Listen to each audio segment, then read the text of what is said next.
know, I live with 4 women in the house. I'm the only male member. And that includes my mother, my wife, and till recently, both my daughters who are now studying abroad.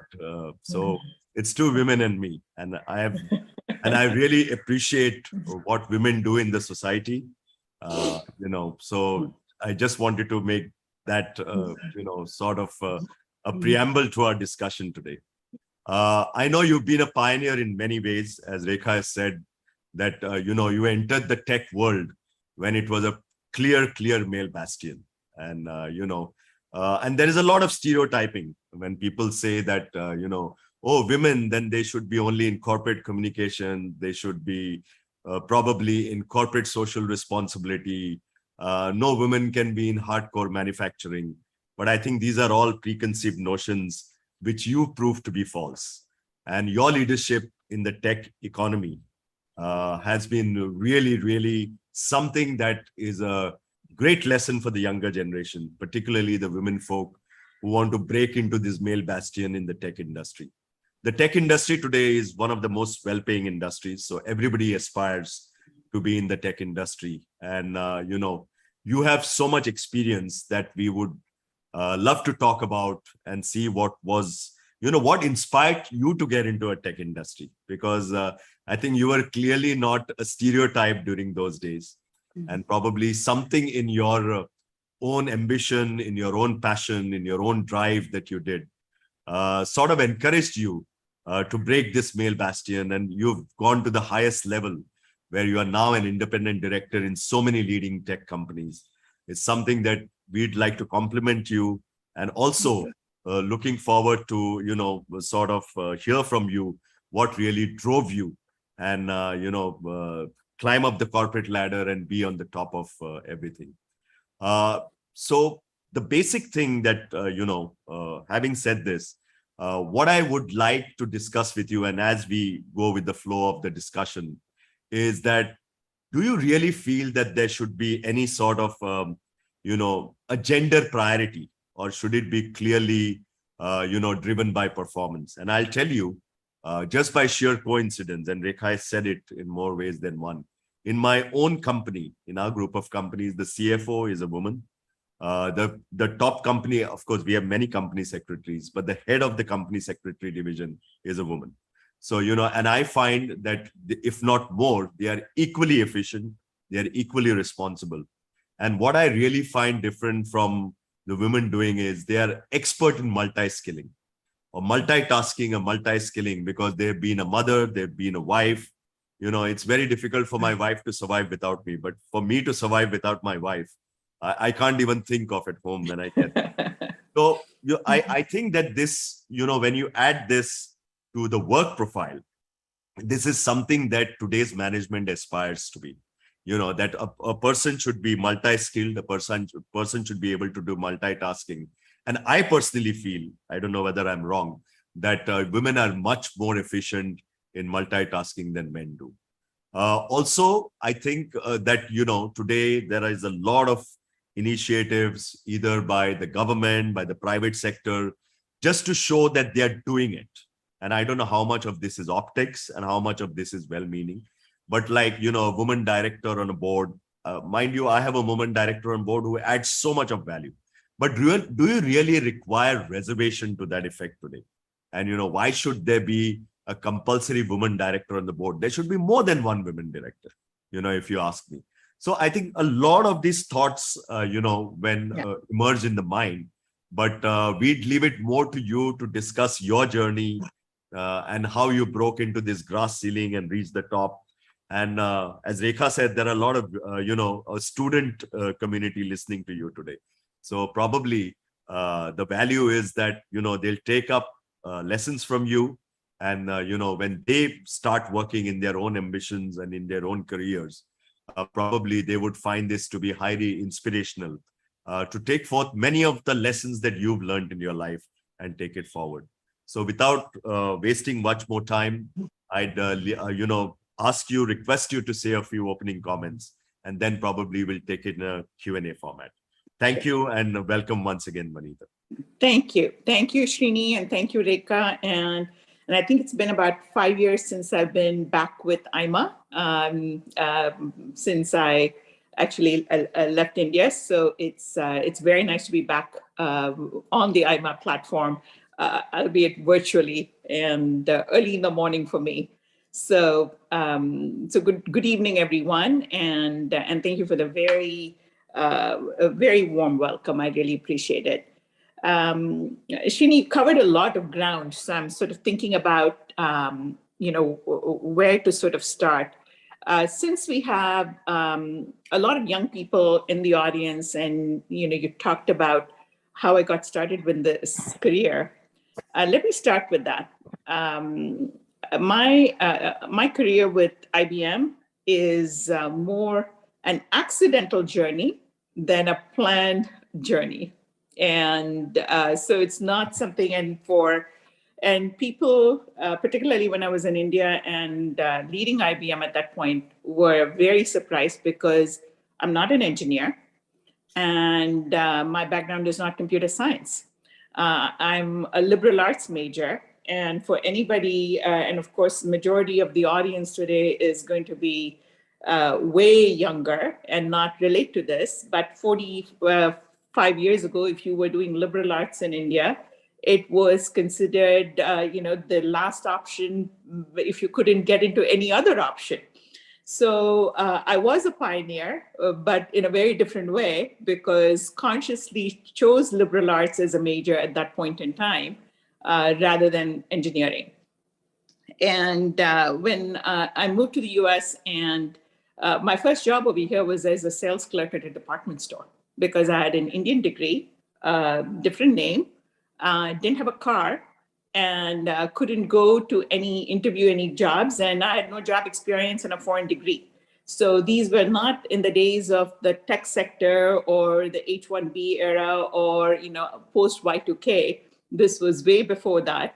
So started my career in the US with whopping $3.50 an hour selling towels in a department store. And then went to school here, did another set of courses, a rapid MBA, if you will, with management information systems and accounting, and happened to be sitting next to somebody as I rushed through a 13-month, and by then I had, this was 3 years into my time here, and I had a 18-month-old. So this was juggling and leaning on my parents and leaning on my in-laws back in India. And it so happened that the person sitting next to me in my first class happened to join IBM, gave them my resume, and sort of the rest is history from joining IBM. So, but the reason I sort of go into that particular piece, especially since we have young people in the audience, is when I did my MBA in India, it was not with the objective of obviously joining a department store, and certainly not from my parents' point of view, joining a department store to fold towels. But sometimes life sort of throws you these curveballs, and it's not something that you plan on, but you don't let it get you down. You sort of make of it what you can. And with a master's degree, if I was going to work on a shop floor, I was going to be the best person on the shop floor. And when I go back and look at that phase of my, the few years I spent, and in retrospect, it taught me a few lessons. And a couple of the lessons were, is sometimes you don't always choose what you do in life, but you absolutely choose how you do it. And that's where you sort of differentiate. So one of my takeaways is, if you think you're too good for a job, then you need to be doing it better than anybody else, as opposed to not putting your best into it. And those 3 years were probably my most successful, because I probably more than doubled my earnings in those couple of years. And and it's a different set of learnings, and learning how to deal with people at a very different level. And I then progressed on to sales when I joined IBM. The second part, I think, is every one of our lives, and this is where I think, particularly when we talk about women, every one of us is a function of our lived experiences. And when we bring our lived experiences to whatever we do, and connect the dots in a way that's different than somebody else, that's what makes us unique and makes us bring something unique to the table. And Srini, you just talked about, women, juggling.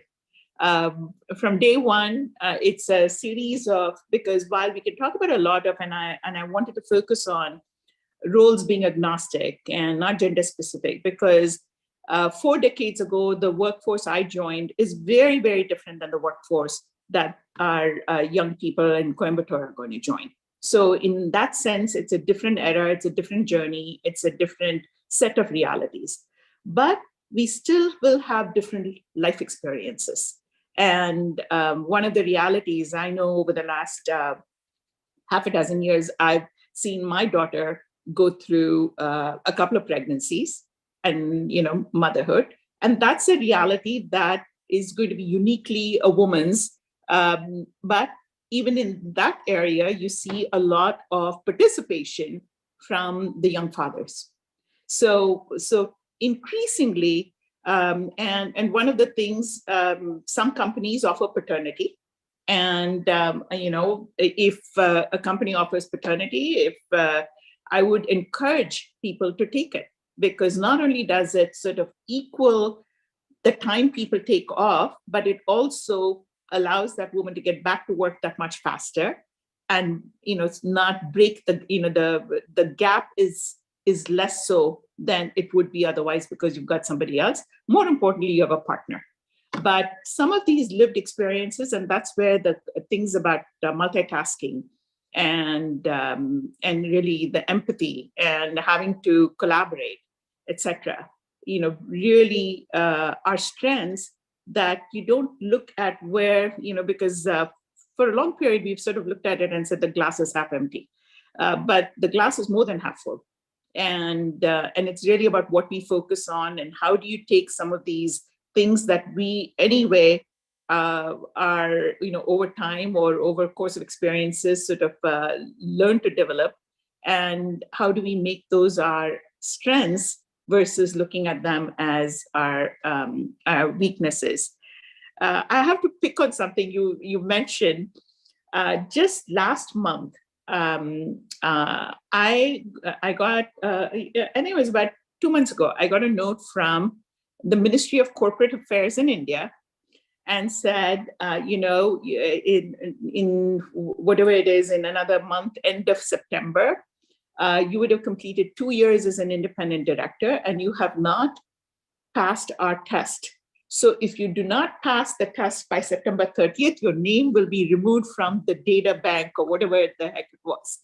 So I forwarded it to the company secretary of the Indian company that I'm on and said, is this something I need to take seriously? He said, no, you need to do that. And so I thought, okay, I'll get back, and this should be, I was traveling. This should be something that's straightforward enough. And I've been, a director on multiple boards. And when I was running IBM India, it was private then, but still should be something. So I take the independent director's mock test, which they give you, and I failed it miserably. And then what was worse is I couldn't even understand the questions. So, when you're 63 years old and you're sort of suddenly looking at a test and saying, geez, do I really need this? So I started there were 43 or 42 courses that they had. So I started looking at the courses. And this was all of the Ministry of Corporate Affairs, of the Act of 2013, and then the SEBI rules and things of that nature. And while I found some of it, a little not exactly intellectually stimulating, but some of it you sort of go through.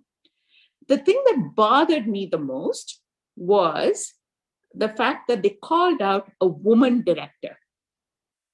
I did not join any board to be a woman director. I joined a board to be a director.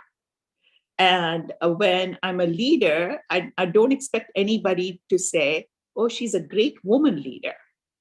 My expectation is I need to be the best leader that I can be for my male and my female team, and not necessarily a woman leader, because leadership is germane, and you're either a good leader or not a good leader. It has nothing to do with being male or female. So the fact that it was, something of a woman director, and I put that down in all of the 42 courses that I did, wherever they said woman director, I put that in as a comment and said, you shouldn't be treating this as, but there is a reason for it. The reason for it, while when you're there, you expect to be the best director possible that you can for a company. The reason they had to do that was there was probably less than 5% of directors in India at that point in time, or globally over a period of time, were women. It was a man's network. And that's how it was very much a club, and that's how you filled it. So the fact that it had to be called out was essential. But in how you fulfill it, it cannot be that you're looking for a woman, you're looking for diversity. You're looking for experiential diversity, you're looking for cognitive diversity, you're looking for a point of view diversity. And that's what makes the company rich, because you bring different points of view to the table, which not because people are biased, but people just look at things based on their lived experiences. So it's sort of, so I've sort of gone, multiple different places in terms of, where I joined to why. Another thing that happened in the last month that sort of highlighted a point for me was we had wall-to-wall coverage on television here for a certain event. And when I was watching TV, I wrote down, and I'm going to read this because I wrote down these words on my phone as I was watching the television: authentic, resilient, committed, loyal, discreet, values-driven, led by influence rather than authority, evolved, flexible, listened in public, and advised in private.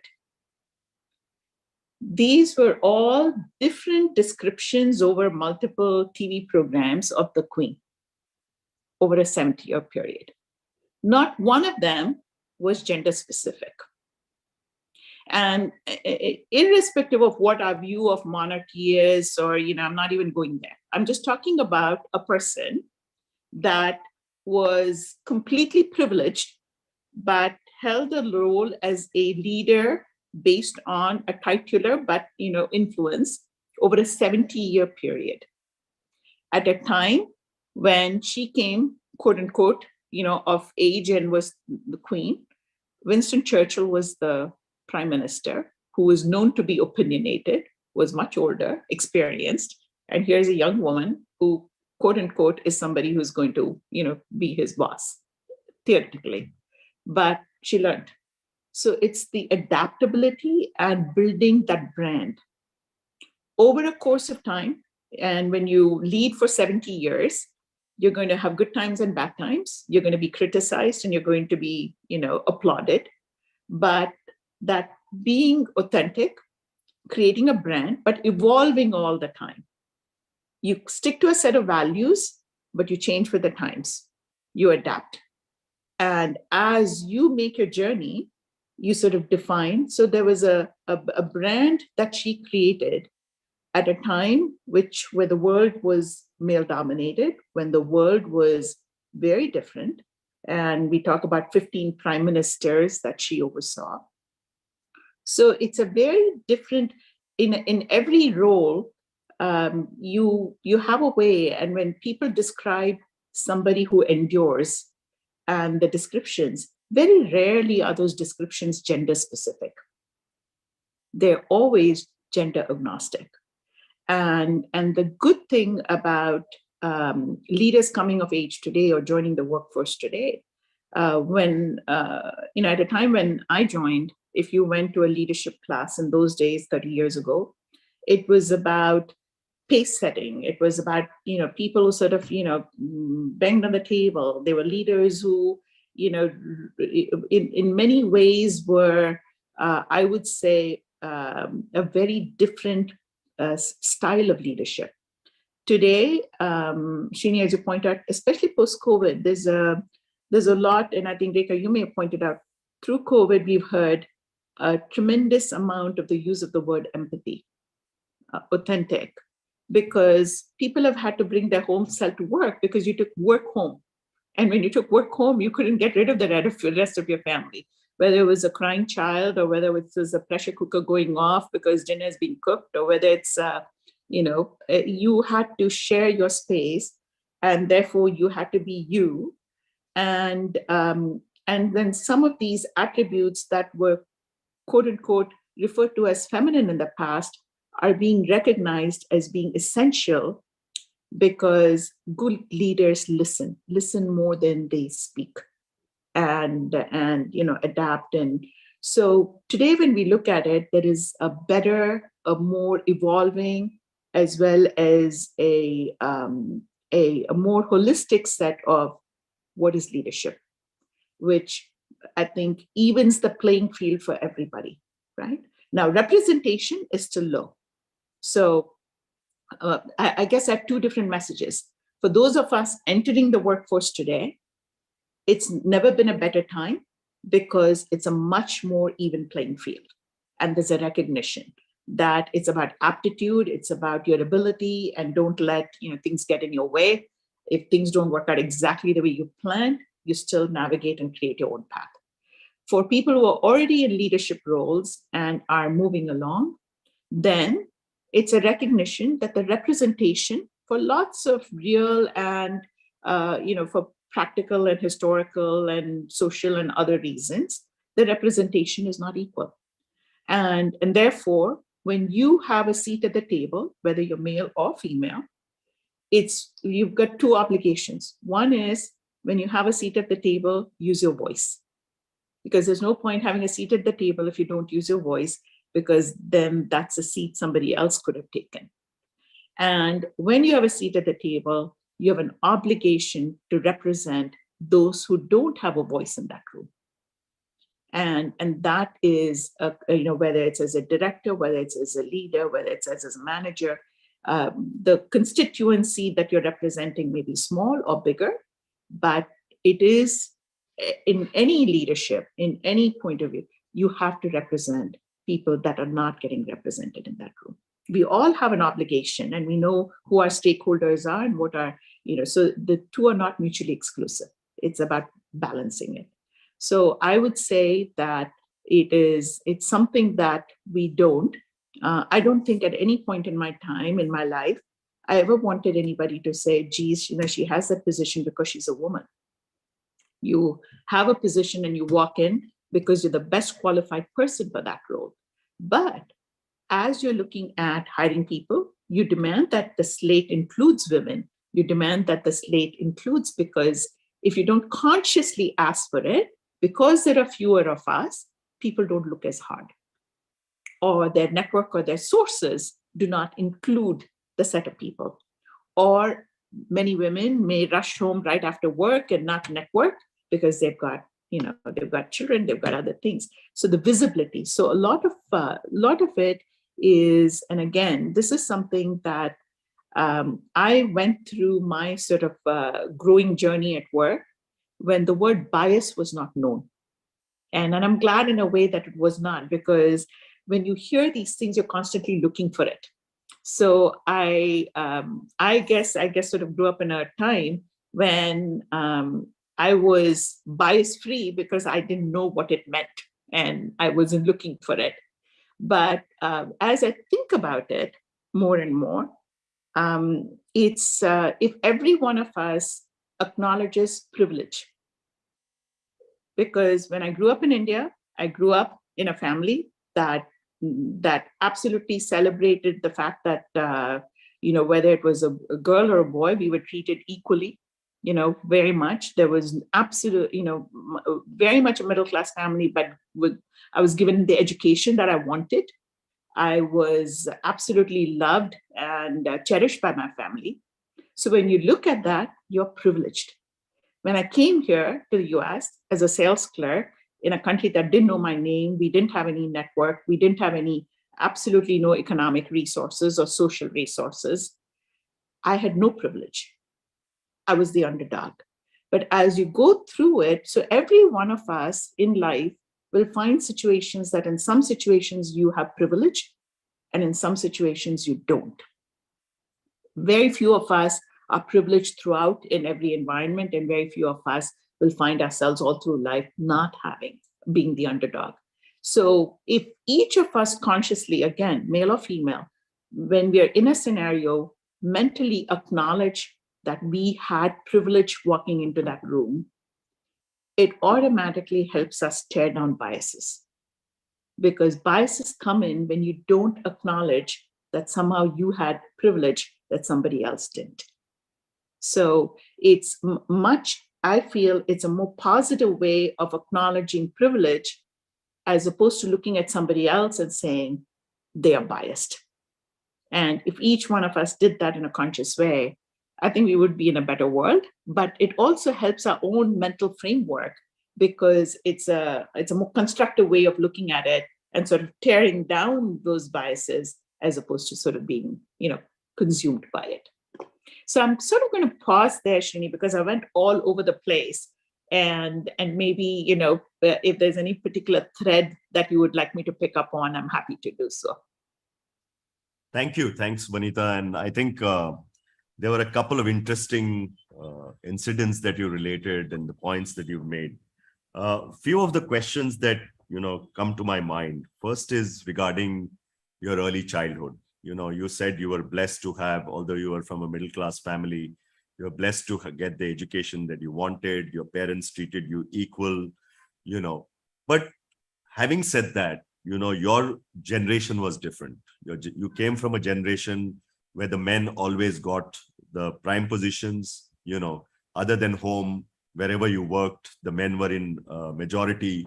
So who was a sort of a influence on you in your early childhood days that really made you what you are today? Whether the mother played a more dominant role, the father played a more, or was it a joint family system where the environment was such? It'd be interesting to know how you sort of in that environment came out of it and said that I want to prove myself. Life was simple. I grew up with my parents, my brother, my grandfather. So there was an, extended joint family, if you will. If you ask my brother, he would say I was the favorite child. So if there was a bias, I guess it was because I was probably the more vocal one and demanded attention, whereas he was the nicer, softer one at that stage. And my mother and my father, neither of them completed college. So from day one, both of their ambition and their aspiration was to give my brother and me the education that we either qualified for or wanted. So it was, I remember my mother saying that I think a third of my father's income when we first started went to sending us to convent school. And because that was very important to them, so they prioritized education. So and it's something that again at that point we didn't look at it as that we were blessed to have this education or anything like that. It was just sort of normal, and I don't think my father or my mother ever said anything about, oh, you're a girl, you can't do this. No, the only time I remember them saying is when I finished my undergraduate and I wanted to potentially consider applying for the IIMs for management. They did not want me to leave Madras then, Chennai now. They wanted me to stay in town. But other than that, I don't think it was. And so if you want to do something locally. We don't want to send you outside, out of town at that point in time. So it is. And then when I came here again, again, I'm blessed. I'm married to a man who, again, has never sort of looked at it as, this is a woman's job. In the early years, I would say we were both driven by survival more than anything else. So it was when people ask me, how did you work? I would say the first half of my career is, probably a function of desperation, and somewhere along the way it was inspiration, and the desperation was survival and not failing, because whoever trusted you and entrusted you with something, you didn't want to let them down, and you didn't want to fail because failure was not an option.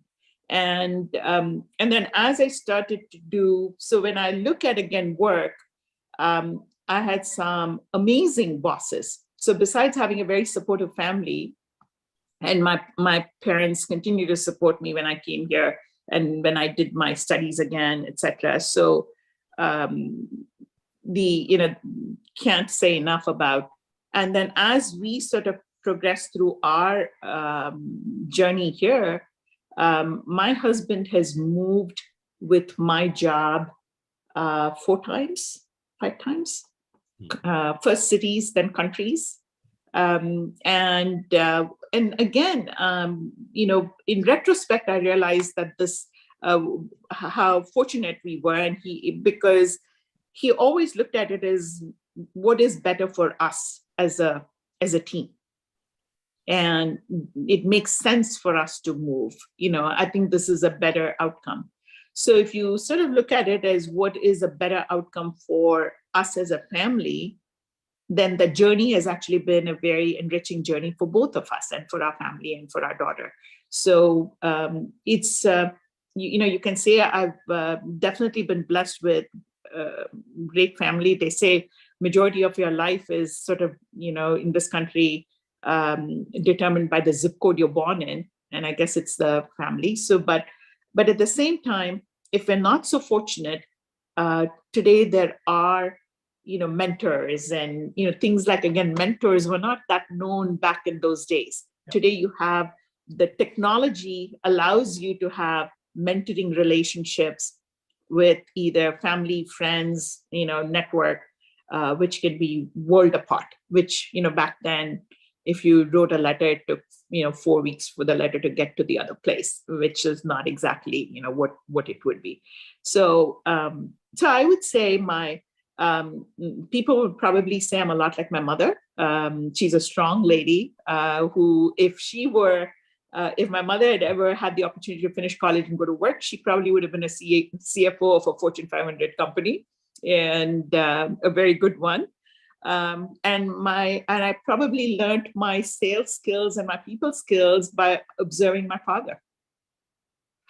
So you get a little bit of from people, and a lot of I would say the majority of my career I had male bosses, and I think they saw the potential in me before I had ambition. And in fact, all through my career, I would say I was never driven by ambition. It was, I don't want to let somebody down because they entrusted me with that. And so in that sense, follow the opportunity. So, and that's the other thing I would say, particularly for women, sometimes these opportunities take you places which are a little scary. When I was offered the role to go head our communication sector business for Asia Pacific, and my boss very nonchalantly gave me the whole weekend to think about it and said, talk to your husband, and, let me know Monday morning. I'd love for you to move to Shanghai and do this. And was leading basically Greater China, Korea, Japan, ASEAN, Australia, New Zealand, and India. So it was huge territory. And my husband and my daughter are here. So it was overwhelming. But taking that chance and having my family support me through it actually defined a whole lot of other things. So it's taking those steps that make you uncomfortable sometimes. Thank you. Thanks, Vanitha. I think that was very insightful, and also thanks for being very frank about how your family influenced you. And I think you've rightly said it. A stable family environment just contributes to being a better human being, and working more harder and with a lot of passion. This leads me to another question. You talked about living experiences, and a lot of times when I hear from women leaders, they talk about how male resentment at some stage made them think twice whether it's worth continuing with this journey. What are your experiences in this? At any time in any part of your job, did you feel that somebody was trying to scuttle you from achieving what you wanted to do? What was the environment then, and how, if at all you faced that, how did you try to overcome this? Again, sometimes ignorance is bliss. As I said, back, 20, 30 years ago, there was less awareness of biases, of prejudices, and not so many platforms and forums. I was fortunate in the fact that I joined a company that had a fantastic policy of, equal opportunity. So that was a huge advantage, where you're in an environment where, there is no overt of any kind, right? If somebody was a problem, it was an individual problem. It was not an institutional problem. The first time I think I recognized was one of my very senior colleagues and I, and had gone to a meeting to another company. So we had traveled, and we were considering a partnership with them for a very large proposal. And my colleague was, probably 20 years older than me and white male. And I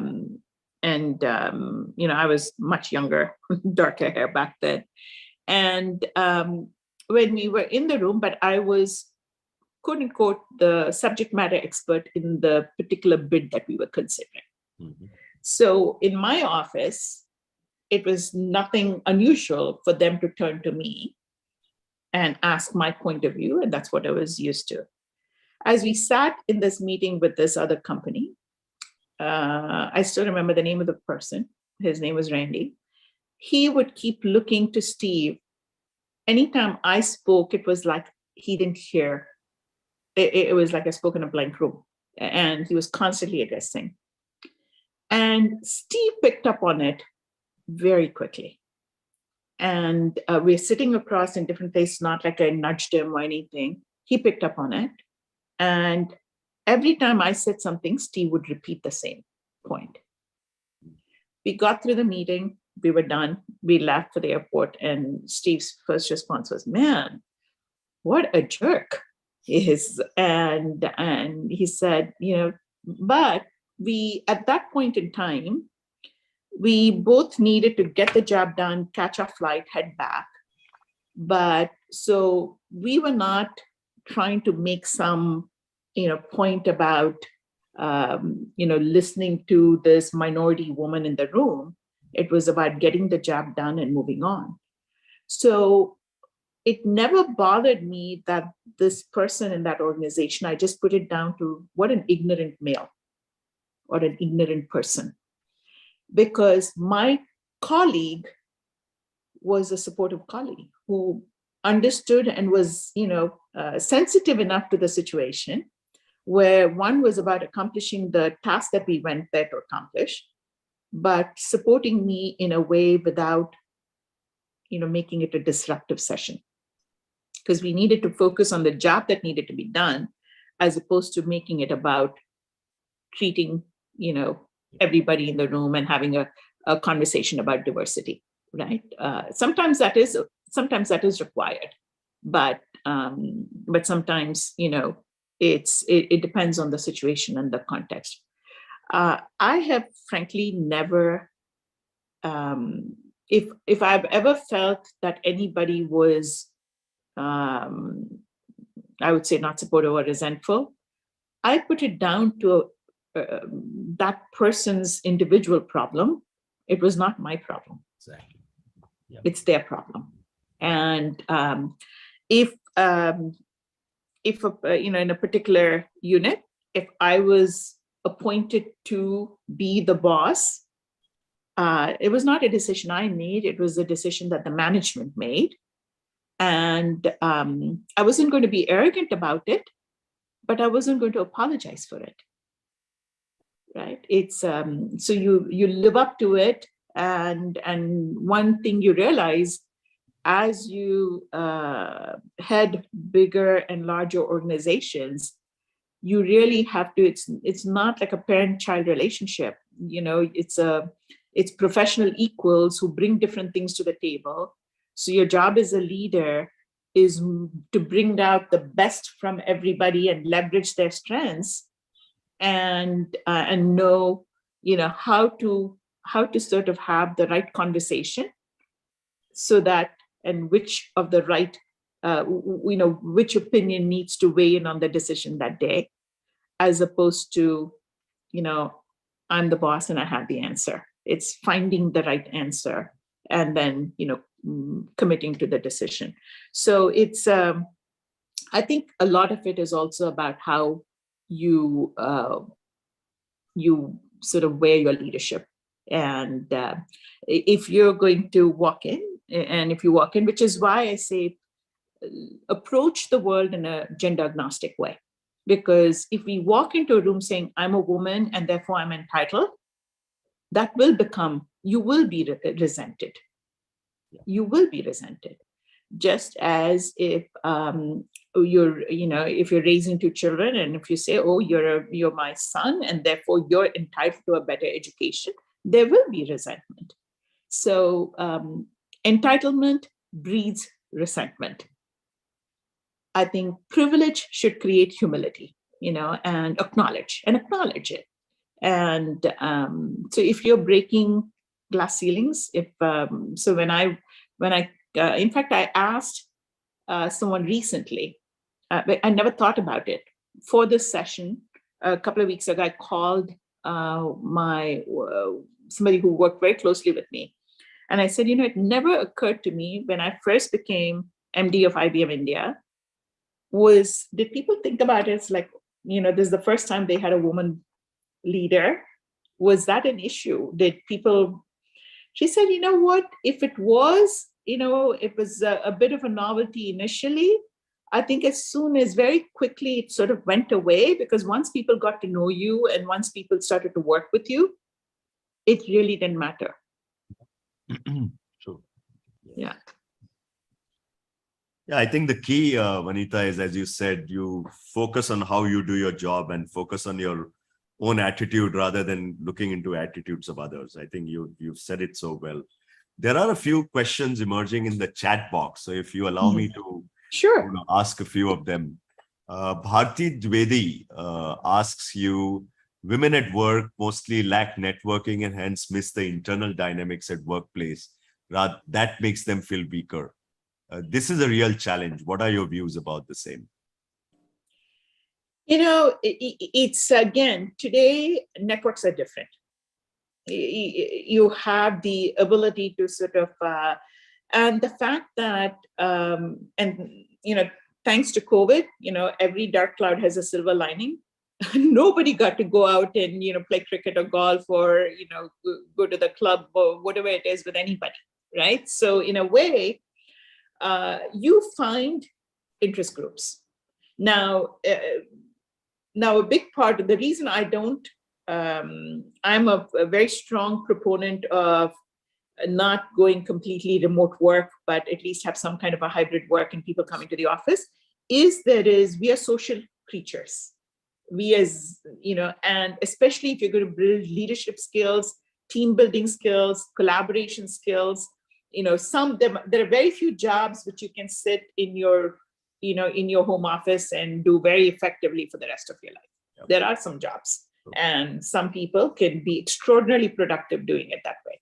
But majority of the jobs, we're learning a lot of it. Besides the skills that are the core skills, the soft skills are equally important because that's how you sort of advance through. And I would say you find ways to compensate. If there is something that makes you go home, there's nothing to prevent you from joining a conversation. Mm-hmm. And certain things, and I'm going to say this, and this sounds silly, back in the day when we were working on some very large meetings, it was not unusual for me to be the only woman in a meeting with 20 people. Yeah. Because I worked in telecommunications in the area, and that was a very male-dominated industry as well. And if we broke, and it was in the middle of a very sort of intense discussion, and we broke to just take a bio break, I would literally tell, as we walked out, and the sole person walking into the women's restroom, and the dozen of them piling into them, I said, "You're not going to continue the conversation in there unless you want me to follow you."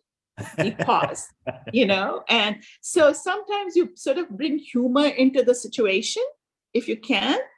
And so then, everybody's like, "Oh, geez, we don't need her following us over here." But it was a subtle way of saying, don't continue the conversation in there. We're going to come back here and, we're all going to talk about it.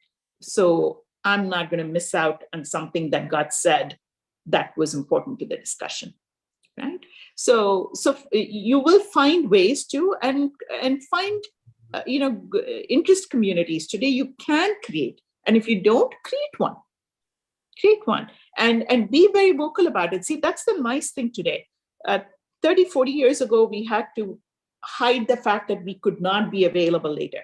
Today, you can be open about the fact and say, "Hey, I'm not able to join, but I don't have a network, and I want to build my network here so that I can grow as well." So, and I think one of the things that sometimes people mistake is a network is something that you need to advance.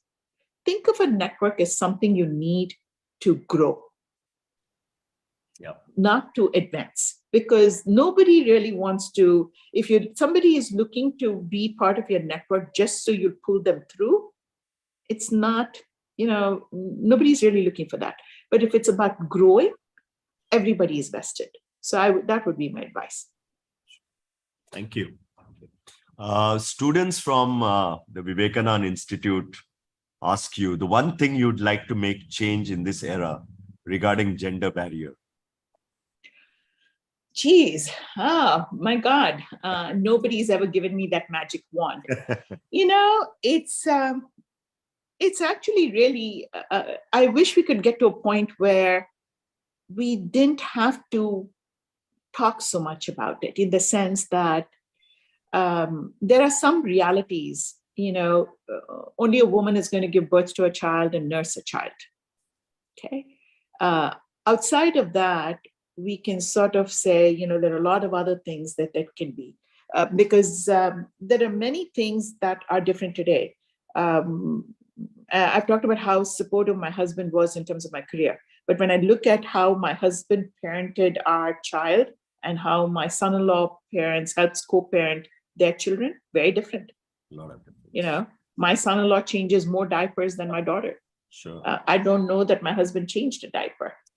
So it's so very different generation, different equality, different rules, right?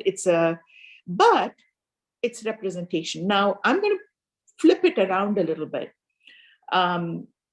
Last week, I was listening to a radio program where I don't remember the name of the author. He's a professor who's written a book called Boys and Men. Mm-hmm. And the premise was, and what he talked about is, he said, people are really driven by aptitude, and he says, and we've encouraged women to enter the STEM fields. So there's a lot of focus of women, going into science, technology, math, etc. And you can see that it's growing. It's not where it is. It's not equal, but it's growing. But what has happened is, traditionally, fields that were women dominated, mm-hmm. teaching, nursing, people have dropped because equal number of males have not entered those fields. So where we are headed is a critical shortage of teachers and nurses and things of that nature. So just as I got offended when somebody said woman director, I can imagine a man who enters the field of nursing is probably going to be offended if we say male nurse. Why should it be something different, right? It's he wants to be a nurse and he should be celebrated. to be a nurse. If my husband supported me and moved a couple of countries, people shouldn't have to ask him 10 times, so what do you do? Because a wife who quits her job and transitions to a new job and follows her husband, nobody thinks twice of it. True. So if a woman decides to come back to work faster and her husband takes the paternity and takes care of their new baby, don't make a big deal of it. Celebrate it. So it's about us equally, I think, whether it's in career choices, it's in how we manage our lives and how we move through, things which we cannot change.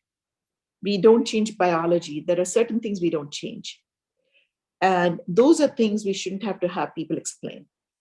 So if we can, respect people, judge people, value people, and when I say judge, I don't mean in a judgmental way, assess, in a positive way, based on what they bring to the table, I think that would be a fantastic world. We move slowly because, but I'm also somebody that can see that the movement is happening and I can see the changes. So again, on those, grasp on the positives, don't let the other things sort of weigh you down. And if you find that there is a toxic culture, leave it.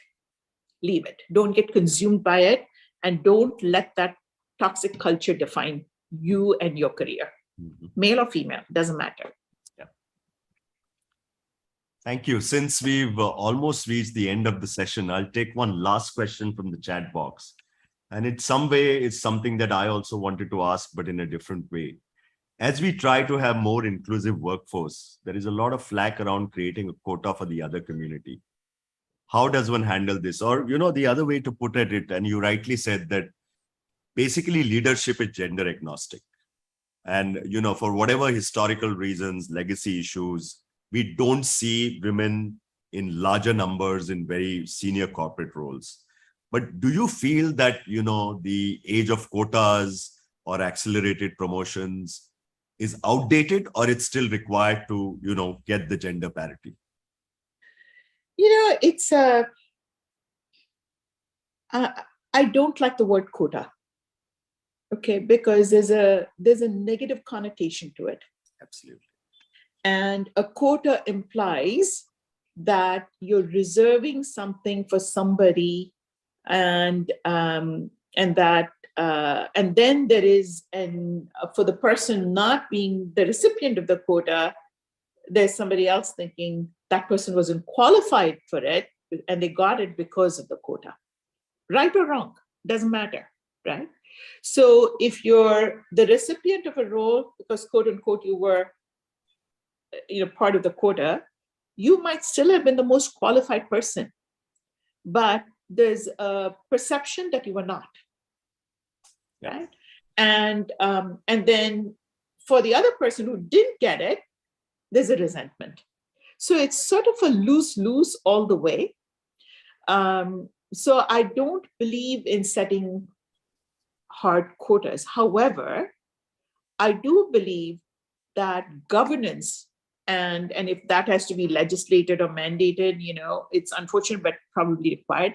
But governance requires, and this is why I go back to, not every male appointed to every leadership role, Srini, you and I know, has been successful. Absolutely. There have been huge disasters, but we don't say he failed because he's a man. Yeah.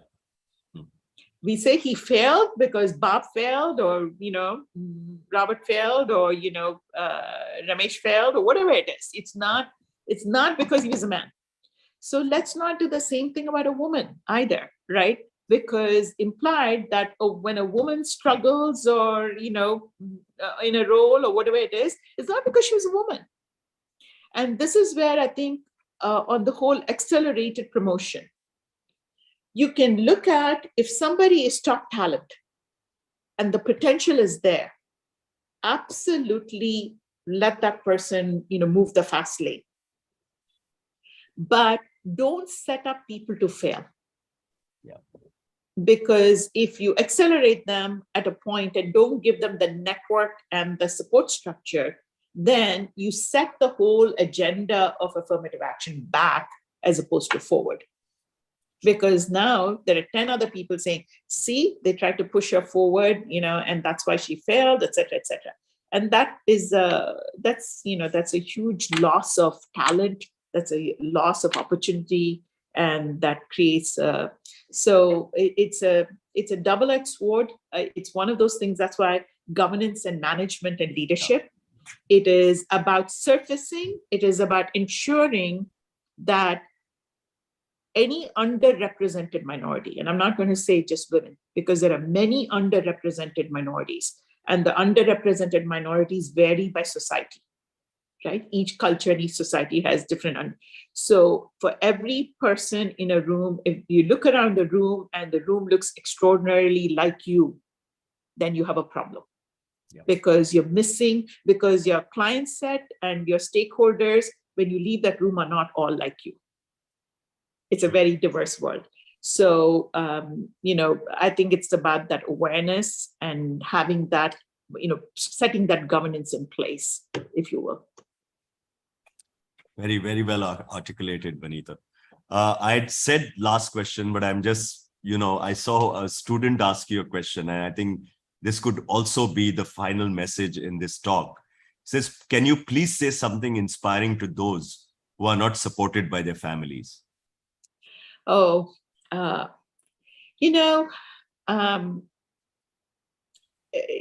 one of those things, when my daughter would come back from school and say, it's just not fair. I remember my husband always says, life's not fair.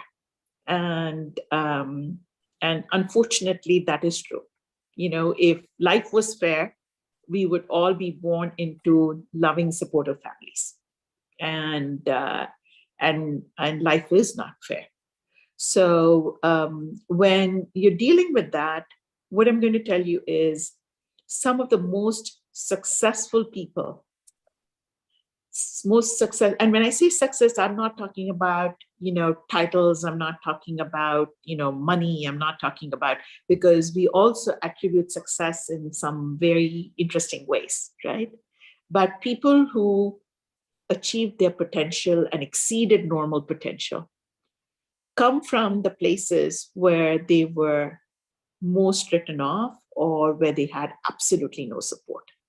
So one of the things that I want you to know is that where you come from does not have to define where you end up. It is yes, some people have a great platform to jump off of, and some people have to work really hard to even, get to level ground. But because of how hard you're working, not just working, to sort of make your way in the world, but also within the family, when you come out there, you're going to be so much more resilient. And your lived experience is going to make you so much more enduring. That don't be ashamed of that lived experience. That is not something that you should feel that you have to cover or be embarrassed by. The fact that you were able to achieve, or you're sitting in that, in that college, says that you had to work a lot harder than probably the person next to you to be in that room today. So feel very, very proud of what you've accomplished. And the fact that you're sitting in that room with 100 people today says that, you're probably going to go a lot of different places. So God bless you, and my best wishes to you. Thank you so much, Vanitha. I think I really enjoyed doing this fireside chat with you. A lot of learning, also personally for me. I think you talked about very, very interesting things about, and what still rings in my ear is you said that it's all up to you. It's how you choose, how you do the job, rather than saying, you can't choose what you want to do, but how to do it. You talked about lived experiences and how it shapes you to be, your own character. And I think the message that I finally take is the world is improving as far as gender parity is concerned. So we have to start on a positive note. And I think all of us who are in our corporate setups must make that change, saying that we should not believe in reservations, but we should believe in performance and equal opportunity. And I think once that environment evolves, I think we will see more number of women automatically coming into, the more responsible roles and the more higher up, which is already happening, but probably would accelerate in the years to come. With these few words, please. Yeah. No, and be very, very thoughtful about it, because if we're not being very deliberate about it, it won't happen. No. Sure. And so it is, rather than somebody enforcing the quota on you, I think it's more self-driven that we have to have that discipline to get it done. Yeah. So thank you once again. And I express my gratitude on behalf of AIMA for sparing your valuable time and talking not only to us, but also to the youngsters who are present at the Vivekananda Institute Hall. Thank you. Thanks once again. Thank you. Have a wonderful evening and wish you all the best. Thank you. Rekha, would you like to close this? Thank you so much, Vanitha. We had a wonderful participation today. I think your speech was outstanding and your thoughts were outstanding. A lot of takeaways for me also. I mean, I've been listening very closely to it. We had 375 people logged on to our social media, apart from over 200 on Zoom, plus the 100 youngsters from Vivekananda Institute. So I think you've reached out and touched a lot of people today. And that was the intention that we had, that, more people hear you, the more they'll learn from you. So thank you for an outstanding session. And I hope it won't be 5 years when we meet. I'm sorry about the very early hour that we had to wake you up. I think you got up at 5 o'clock for us. And I really want to say sorry, apologize for that. No. Thank you for it. You got me started. So I've got a good day ahead of me now. Thank you, everybody. Thank you for joining us. Thanks so much. My pleasure. Thank you. All the delegates. Bye. Thanks a lot.